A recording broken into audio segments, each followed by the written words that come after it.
ঢালিউড অভিনেত্রী পরীমনির সঙ্গে অনৈতিক সম্পর্কের কারণে চাকরি হারাতে চলেছেন ঢাকা মহানগর পুলিশের গোয়েন্দা শাখার গুলশান বিভাগের সাবেক অতিরিক্ত উপকমিশনার গোলাম সাকলাইন। তার বিরুদ্ধে অভিযোগ প্রমাণিত হওয়ায় মঙ্গলবার বাধ্যতামূলক অবসর দিতে পিএসসিকে সুপারিশ করেছে স্বরাষ্ট্র মন্ত্রণালয়।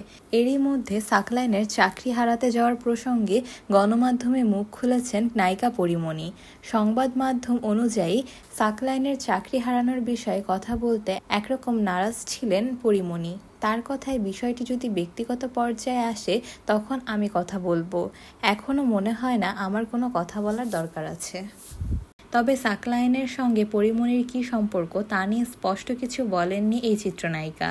পরীর কথায় আমাকে রিমান্ডে কী করেছে এটাও কেউ কখনো জানতে চায়নি, তাই আমি এটা নিয়েও কথা বলবো না।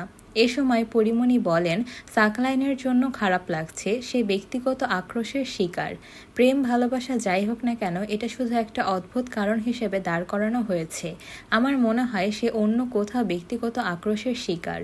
সাকলাইনের চাকরি হারানো প্রসঙ্গে পরীমনি বলেন, নিঃসন্দেহে সাকলাইন একজন ট্যালেন্ট ও সফল মানুষ। ওর পেছনেও অনেকে হয়তো লেগেছিল। তার এখনকার বরখাস্ত হওয়ার ব্যাপারটা খুবই অদ্ভুত। এটা খুবই অন্যায় হয়েছে। সাকলাইনের প্রতি নিঃসন্দেহে অন্যায় হয়েছে। এর আগে সামাজিক যোগাযোগ মাধ্যমে একটি স্ট্যাটাস দিয়ে এসব সমসাময়িক আলোচনাকে আরও চাউর করে দেন পরীমনি। মঙ্গলবার দুপুরে দেয়া ওই ফেসবুক স্ট্যাটাসে চিত্রনায়িকা লেখেন, বাই বাই রাসেলস ভাইপার। তবে কাকে রাসেলস ভাইপার বলে বিদায় জানালেন নায়িকা তা অবশ্য তিনি নির্দিষ্ট করে বলেননি। যদিও পরীমনি ওই ফেসবুক পোস্টের মন্তব্য ঘরবন্ধ রেখেছেন, তবে নেটিজেনরা ধারণা করেছেন তার এই পোস্ট সামাজিক মাধ্যমে চলমান ইস্যুকে ইঙ্গিত করেই দেওয়া হয়েছে।